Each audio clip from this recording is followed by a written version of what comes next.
Hello everybody, Mr. Akins here and welcome to What's on the Comic Rack. Recently a fellow YouTuber got me to thinking about who are my top 10 favorite female superheroes. And once I started making that list, 1 and 2 were pretty easy. Then as I started going down the list, it got kind of harder and harder because some of them, I do love them being female superheroes, but I don't feel I have enough comics with them appearing to actually make this list. For example, Black Widow. I absolutely love the Black Widow in the MCU movies. However, I don't own enough Black Widow comic books for me to go, I'm going to put that person in my top 10. Then you have characters like Marvel. I absolutely love the concept of the character, and I have a few comics that have her appearing in them, but I don't have enough for them to for me to make a video or to make it to the top 10. Or there could be somebody like Buffy Summers from Buffy the Vampire Slayer. Absolutely love that TV show, never missed an episode. I've seen all the episodes multiple times, but I don't own a single Buffy the Vampire Slayer comic book. So the criteria ended up being, if I own 100 or more comics with that female character appearing in it, that ended up being on the list, or I ended up putting it on the list. Also, I've got an app. I think a lot of collectors have apps that keep up with their the number of comic books they have, and the app I have also has this button about statistics. Shows you how many you have of this title, but it also gives me stats as far as here are your top 10 writers, here's your top 10 artists, here are your top 10 characters. That's how I was actually able to determine who my favorite character was, because at first I wasn't sure whether or not it was Iron Man and Captain America. Had a bunch of comics from each one of those, but once I put my entire collection into that app, it was clear that I had more Iron Man comics than I did any other comic book. So part of the criteria for this was I had to have at least 100 comics with that character appearing in it. And so once I started going through the comic books, making my list, moving some people around, I finally got my top 10. So here we go. My top 10 favorite female superheroes. And of course we're going to see all these books Jumbo style. Numbers, facts, they don't lie. Like a lot of collectors, I use an app to keep up with my collection, what I have, what I don't have. And when Alan put out this challenge, I went straight to my app to see who was number one, because my app has stats called Top Characters, which tallies your top characters based on the number of comics you own that character has appeared in. If I'm going to use this to determine that Iron Man is my favorite character, then I need to be consistent and use it to determine my top favorite female superhero. According to my app, position number 11 and appearing in 460 comics in my collection is Janet Van Dyne, the Wasp. Would I have put her on my top 10 list without seeing this? Probably not, but it's difficult to deny the facts. The Wasp has appeared in some of my favorite Avengers stories from the moment I started reading title. From Ultron's attempt to transfer her mind into his robotic bride Jocasta, to being turned into a living bomb by the Skrulls in Secret Invasion, the Wasp has many times played a major role in my favorite superhero team. So do you use an app to help you keep track of the comics in your collection? Does that app have stats to tell you your top character? I'm curious, does your app tell you what your top character is? And does that match up with who you feel your top character actually is? Put your answer in the comments below.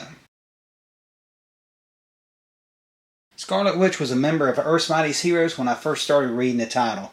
Therefore, I own a lot of comics featuring the Scarlet Witch. In fact, she's number 13 with 446 comics. I actually thought it would be more. Further down the list, I'll talk about another favorite female superhero, and a lot of discussion will revolve around her relationship with another character. I'm going to do that with this character as well. I always associate the Scarlet Witch with the Vision and their relationship. The Scarlet Witch and Vision represent one of the most iconic couples in comic books. If you think being married to an artificial being is complicated, just wait until you hear about her children. Plus, the Scarlet Witch was involved in one of the most iconic moments in comics in the last 20 years.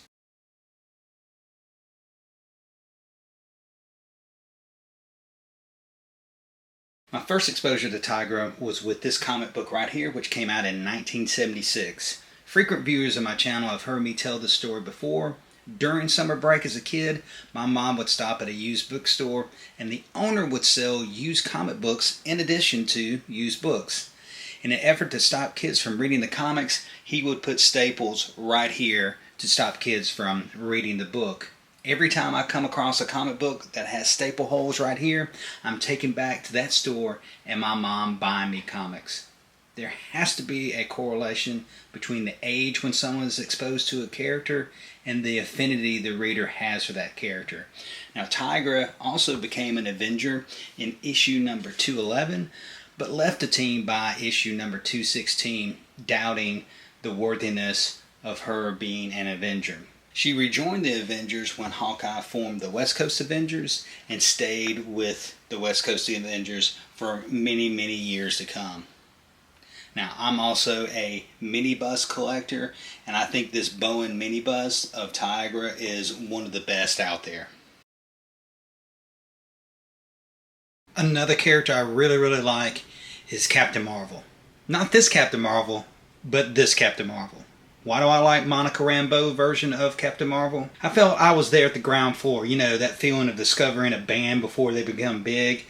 I remember picking up this comic book right here at the grocery store back in 1982. This Roger Stern, John Romita Jr. story introduced me in the world to the new Captain Marvel. This Captain Marvel was also the first superhero I knew of that was from somewhere I was actually familiar with. With Monica Rambeau being from New Orleans, there was an instant connection with the character. She soon became a member of the Avengers, a title I never missed, so I was never missing an adventure or story she was in from her very inception.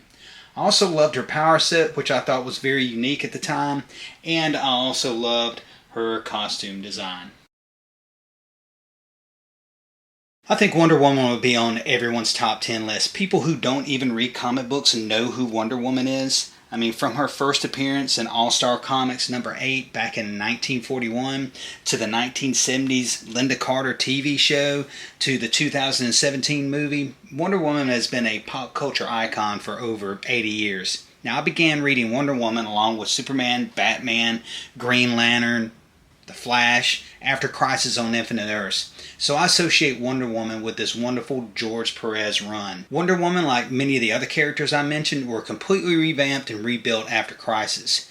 Perez incorporated a lot of Greek mythological elements in the way that had not been done before in the series.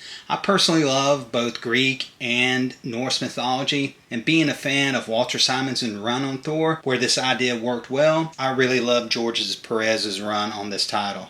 The Challenge of the Gods storyline from issue number 8 all the way to issue number 14 is probably my favorite of the run.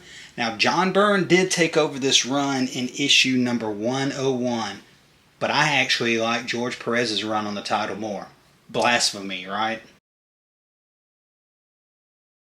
Some of my favorite runs in comics: John Byrne's run on the Fantastic Four, Walter Simonson's run on Thor, and George Perez and Marv Wolfman's run on the new Teen Titans. One of my favorite characters from this team is Starfire.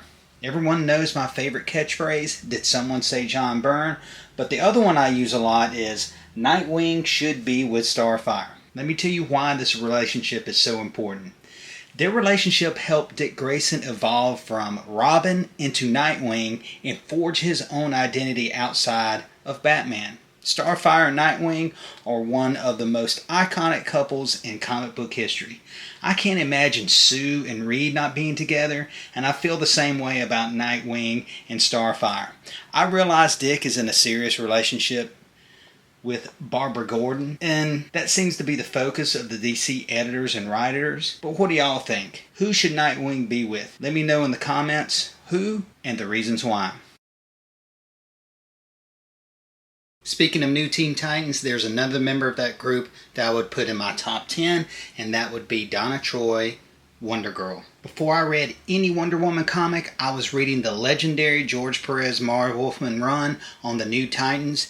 Donna Troy was depicted as both a nurturing, self-sacrificing hero, while at the same time a relentless warrior who you didn't want to face in battle. For me, her most relatable personality trait is that she always sets high goals or high standards for herself that are sometimes difficult or maybe even impossible to achieve. A lot of the Titan stories also deal with her life outside of being a hero.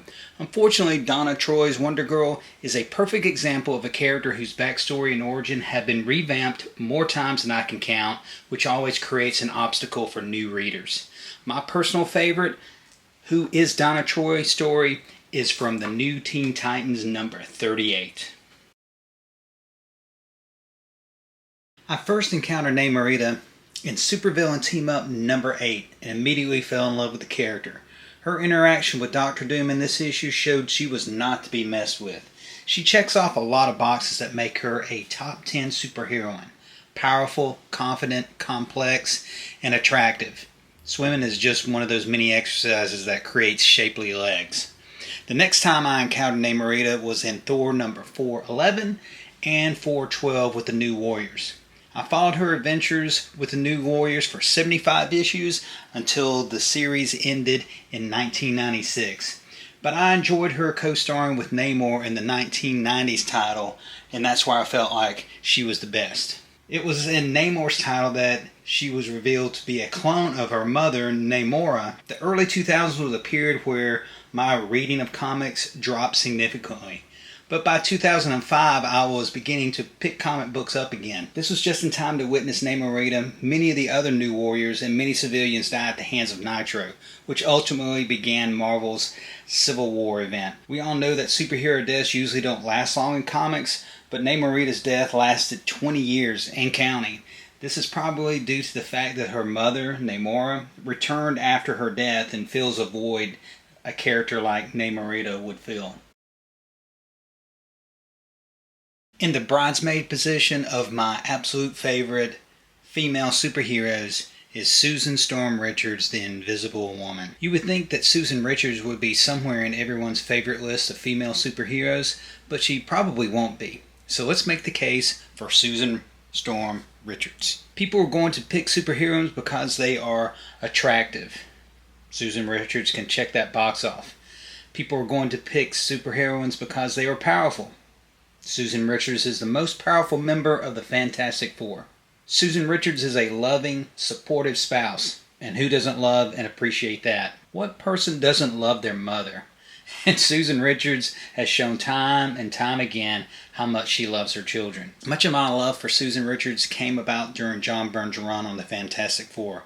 From not having to be rescued by the other members of the Fantastic Four in issue 241, to gaining Doom's respect in issue 259, to the aftermath of her miscarriage in issue number 267, to her changing her name to the Invisible Woman in issue number 280. I have loved watching the character grow and turn into a character you simply don't want to mess with, or you just might find out.